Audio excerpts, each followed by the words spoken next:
Good evening, Tannaz June. Hi, Bita June. How are you? I'm doing great. How are you doing? So great to have you here. I'm gonna try to turn off the comments now so we can see your beautiful face. Turn off commenting. Here we go. Thank you so much for accepting the invitation to join me here tonight on behalf of the Iranian American Women Foundation. The organization has been an incredible addition to the Iranian American community, not just in the United States, but actually globally. It's gone international, and I've had the privilege to watch it grow and be part of it from day one. So thank you for being here. Thank you for representing. Thank you so much for having me here, Bita June. It's a great pleasure and honor to have the opportunity to talk about the Iranian American Women Foundation. And we have been fortunate to have amazing partners such as yourself to help us with conferences and with mentorship programs that we've had. You've been an active participant. So I'm very grateful for this opportunity. My pleasure, and our hats off to the person behind it all, who's truly dedicated her time and energy and so much of her own personal livelihood to help make sure it comes to the place that it is today, and that's none other than Mariam Khosravani. So Mariam June, we love you. Thanks for doing all Absolutely. that you're doing. Absolutely. This organization honestly was founded on Mariam Khosravani's vision back in 2012. The very first conference that started by IAWF was in 2011. And Mariam had this incredible vision of creating a foundation that would serve two different purposes. One was to create a platform for networking and engaging successful professional Iranian American women.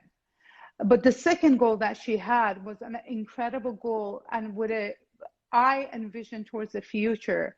And it was about empowering the next generation. So the mission and the vision of IAWF that was created by Mariam Khosravani was truly to, first of all, create that platform for the women who are successful, but make sure that these women end up contributing to the next generation.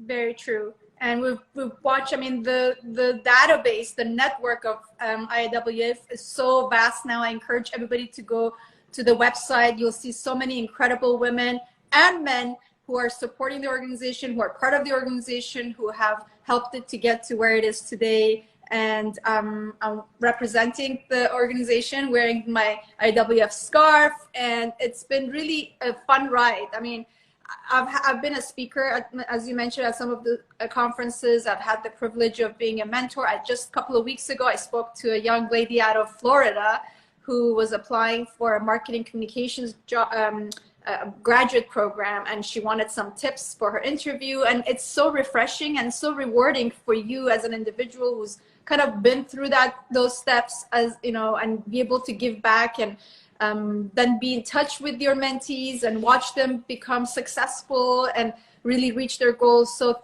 it's really wonderful for IAWF to have created this opportunity, not to only benefit from it to personally, but also to be able to give back. It's a beautiful exchange of energy and opportunities. Absolutely. This incredible vision that we were talking about, that Mariam had from the beginning, the goal and the objective was so compelling that so many people line up behind it to support the organization. Because at the end of the day, the organization is about the people that it serves, the people that it caters to.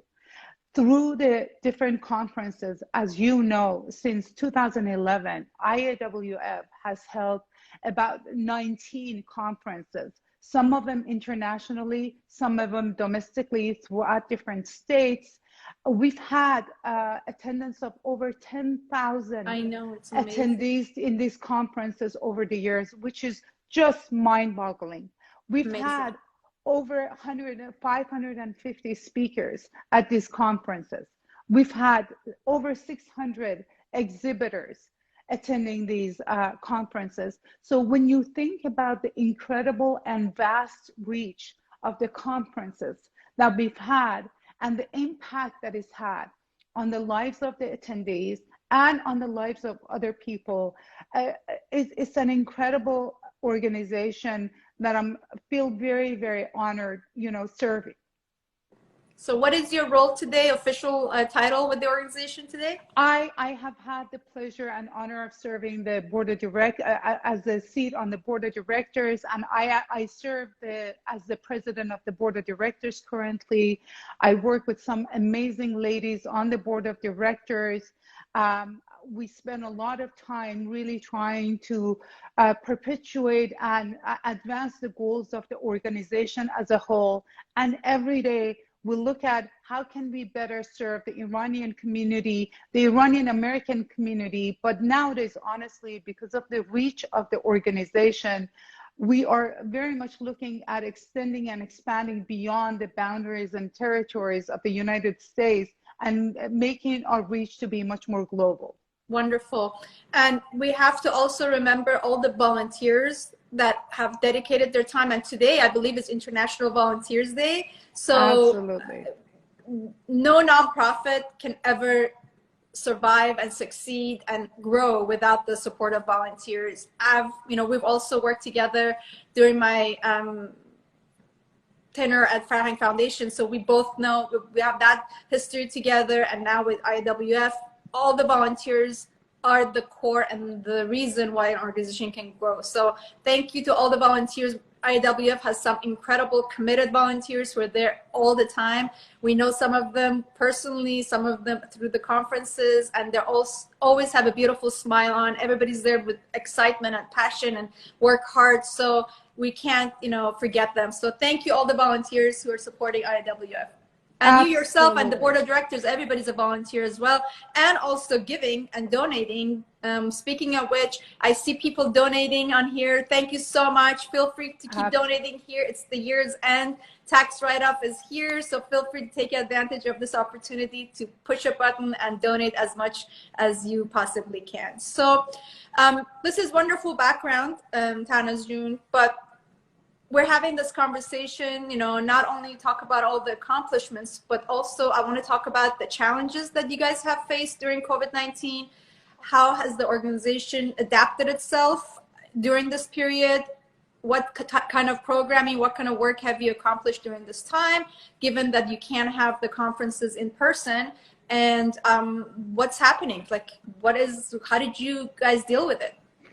Bita June, as you well know, because of the pandemic, it has really wreaked havoc on not only people's personal lives, but on the activities of any organization, whether for-profit or non-profit. And unfortunately, we have not been free from the impact of COVID.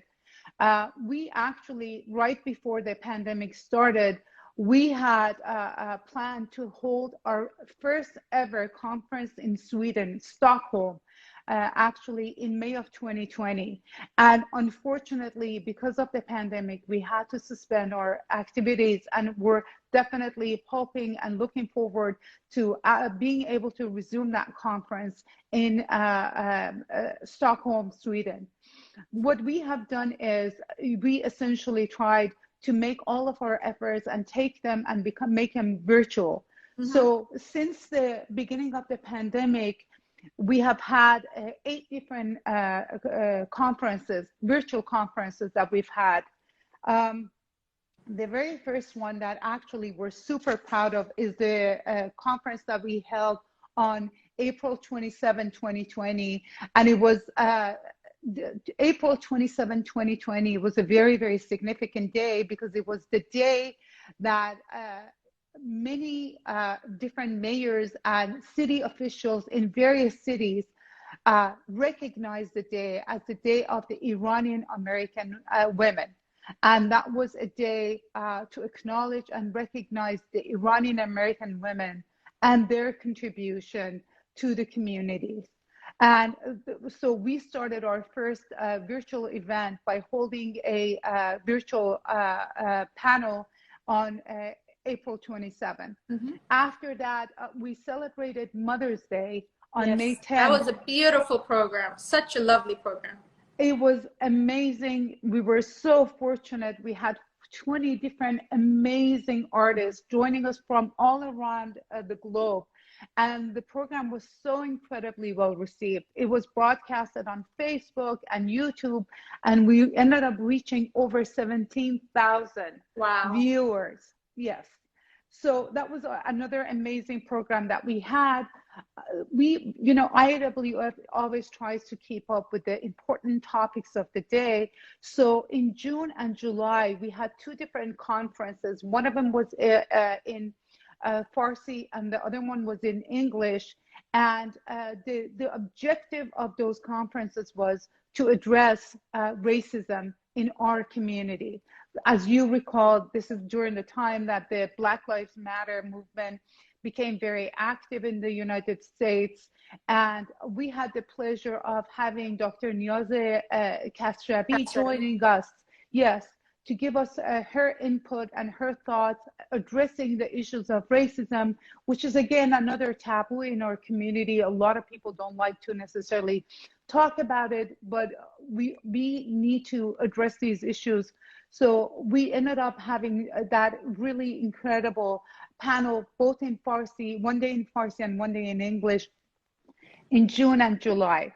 On July 12, 2020, our Northern California chapter had an amazing panel entitled "The Gift of COVID," the good, the bad, and the ugly, and dealing with with the pandemic, its effect on different people, ways of dealing with the pandemic as a whole, and the impact that it's had.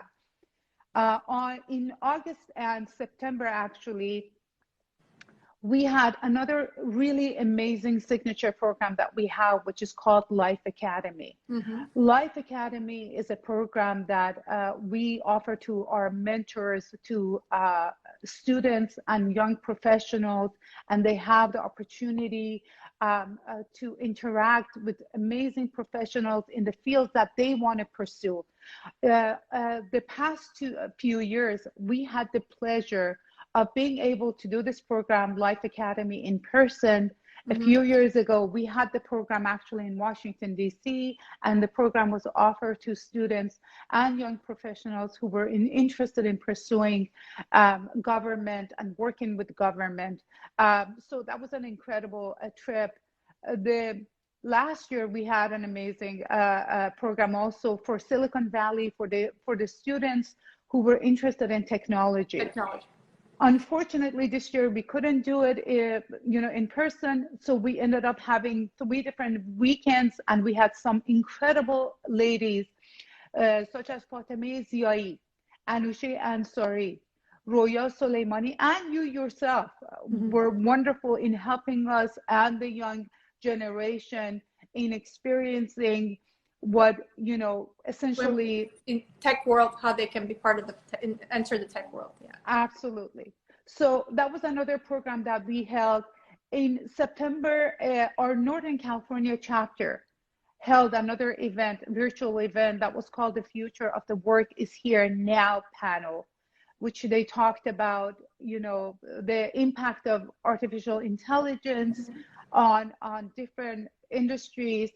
And last but not least was the event that we held today. As you said, today is the International Volunteer Day.